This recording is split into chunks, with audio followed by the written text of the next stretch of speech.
గోదావరి బనకచెర్ల ప్రాజెక్టుపైన న్యాయ పోరాటానికి సిద్ధమైంది సర్కార్. తెలంగాణకు బనకచెర్లతో జరిగే నష్టాన్ని పూర్తి డాక్యుమెంట్లతో ఈ నెల 30న పవర్ పాయింట్ ప్రెజెంటేషన్ ఇవ్వనున్నారు ఇరిగేషన్ మినిస్టర్ ఉత్తమ్ కుమార్ రెడ్డి. 10 ఏళ్ల పాలనలో ఏ రంగాన్ని పూర్తిగా పట్టించుకోలేదని అన్నారు మంత్రులు. రాష్ట్రంలో సాగులో లేని భూములు, వెంచర్లు చేసిన భూములను రైతు భరోసా నుంచి మినహాయించామని అన్నారు.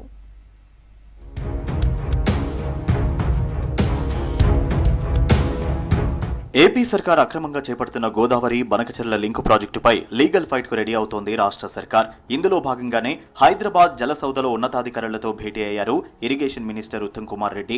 బనకచెర్ల ప్రాజెక్టును ఎలా ఆపాలనే అంశంపై ప్రధానంగా చర్చించారు. ఇప్పటికే దీనిపై సీఎం రేవంత్, మంత్రి ఉత్తమ్ ఢిల్లీ వెళ్లి జలశక్తి శాఖ మంత్రిని కలిశారు. జూన్ 30న ప్రజాభవన్లో బనకచెర్లపై ప్రజాప్రతినిధులకు పవర్ పాయింట్ ప్రెజెంటేషన్ ఇవ్వాలని డిసైడ్ అయ్యారు. బనకచెర్లను ఆపేందుకు రాష్ట్రం తరఫున బలంగా ప్రాతినిధ్యం వహించేలా రోడ్ మ్యాప్ ను వెంటనే సిద్ధం చేయాలని అధికారులను ఆదేశించారు ఉత్తమ్.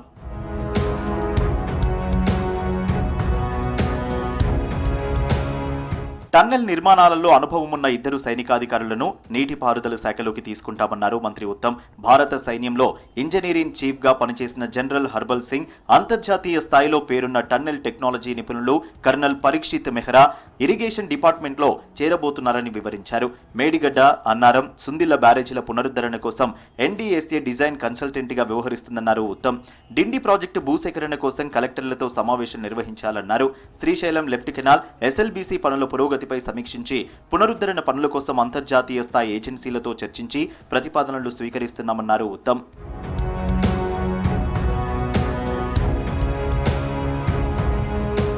కులవృత్తుల ఎగ్జిబిషన్తో కులవృత్తులు చేసేవారికి ఉపాధి అవకాశాలు పెరుగుతాయన్నారు డిప్యూటీ సీఎం బట్టి విక్రమార్క. హ్యాండ్ మేడ్ ఉత్పత్తులు ఆరోగ్యానికి ఎంతో మేలు చేస్తాయన్నారు. హైదరాబాద్ ట్యాంక్ బండ్ దగ్గర హెచ్ఎండిఏ గ్రౌండ్ లో బీసీ కులాల హ్యాండ్ మేడ్ ఎగ్జిబిషన్ ను మంత్రులు పొన్నం, అడ్లూరి లక్ష్మణ్తో కలిసి ప్రారంభించారు డిప్యూటీ సీఎం బట్టి. 30 స్టాల్స్ లో చేనేత వస్త్రాలు, కుమ్మరి కుండలు, కొయ్య బొమ్మలు, ట్రెడిషనల్ జ్యువెలరీ ఐటమ్స్, పిండి వంటలను ప్రదర్శించారు. బోనాల పండుగ సందర్భంగా కులవృత్తులతో ఎగ్జిబిషన్ ఏర్పాటు చేశామన్నారు మంత్రి పొన్నం. ప్రకృతి పరంగా తయారయ్యేటువంటి వస్తువుల ప్రదర్శన ఒకటే కాకుండా వస్తువుల వాడకాన్ని కూడా పెంచాలని చెప్పి తద్వారా ఆరోగ్యంగా మన జీవితాలు ఉండటానికి ఉపయోగపడతాయి. కాబట్టి అట్లాగే వీటిని ప్రోత్సహించడం ద్వారా ఉపాధి అవకాశాలు కూడా పెద్ద ఎత్తున సమాజంలో అనేక సంవత్సరాలుగా వీటి మీద ఆధారపడి ఉన్నటువంటి వర్గాలకు కూడా ఉపయోగపడుతుంది. కాబట్టి దీన్ని చూసిన తర్వాత నాకు కూడా అనిపించింది తప్పనిసరిగా దీన్ని పెద్ద ఎత్తున ప్రోత్సహించాలని. 2 ప్రయోజనాలు. ఒకటి మీ ఆరోగ్యము, కుల వృత్తిని ప్రోత్సహించడము, వాళ్ళకు ఆర్థికంగా సహకారం చేయడం. కాబట్టి నేను హైదరాబాద్ ప్రజలందరికీ విజ్ఞప్తి చేస్తా ఉన్నా, దయచేసి ఈ రోజు ప్రారంభమైన ఈ స్టాల్స్ ను అందరూ ఆదరించి ఇక్కడ జరిగేటువంటి కుల వృత్తుల యొక్క తయారైనటువంటి పరికరాలను, వస్తువులను కొనుగోలు చేసి వాళ్ళని ప్రోత్సహించాలి, కుల వృత్తులను కాపాడాలని విజ్ఞప్తి చేస్తా ఉన్నా. బీఆర్ఎస్ 10 ఏళ్ల పాలనలో సింగరేణి సంస్థ అభివృద్ధి చెందలేదన్నారు రాష్ట్ర కార్మిక, గనుల శాఖ మంత్రి వివేక్ వెంకటస్వామి. కేంద్రం చేపట్టే సింగరేణి టెండర్లలో సింగరేణి సంస్థనే నేరుగా పాల్గొనేటట్లు చర్యలు చేపడతామన్నారు మంత్రి వివేక్. మంచిర్యాల జిల్లా మందమరి ఏరియా జీఎం ఆఫీసులో 14 మంది డిపెండెంట్లకు కారుణ్య నియామక పత్రాలను అందజేశారు మంత్రి వివేక్ వెంకటస్వామి. అంతకుముందు చెన్నూరు మున్సిపాలిటీలో పలు అభివృద్ధి పనులకు శంకుస్థాపన చేశారు. తాను మైనింగ్ శాఖ మంత్రిగా ఛార్జ్ తీసుకున్న తర్వాత అక్రమ ఇసుక దందాలకు అడ్డుకట్ట వేశామన్నారు మంత్రి వివేక్. నేను మైనింగ్ మినిస్టర్ అయిన తర్వాత ఇసుకే దందా అంది కూడా ఆపాలి. ఎవరు కూడా ఇసుక మీద దందా చేసేది అవసరం లేదు. ఒకవైపు గవర్నమెంట్కి పన్నులు సరిగా రావటం లేదు, ఇంకోవైపు కన్జ్యూమర్స్కి ధర ఎక్కువ ఉన్నది. ఇంతకుముందు ఆన్లైన్ లేనందుకు అందరూ దందాలు చేసుకుంటూ కూర్చున్నారు. కేవలం ఆన్లైన్లో ఇసుక సప్లై చేయాలని చెప్పి ఆదేశాలు ఇవ్వడం జరిగింది.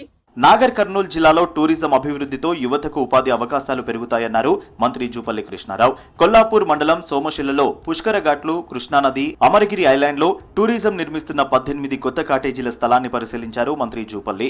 దేశంలో నుంచే కాదు, ప్రపంచం నుంచి కూడా పర్యాటకులను ఆకర్షించే అవకాశం ఉంది ప్రాంతానికి. దీంతో పాటుగా ఇటు అచ్చంపేటలో కూడా రకరకాల మనకు ఈ యొక్క టూరిస్ట్ అట్రాక్షన్ ప్రాంతాలు కాబట్టి ఇటు సోమశిలను, అటు అచ్చంపేట ప్రాంతాన్ని మొత్తం కూడా పెద్ద ఎత్తున టూరిజం డెవలప్మెంట్ చేసే కార్యక్రమం చేస్తా ఉన్నాం.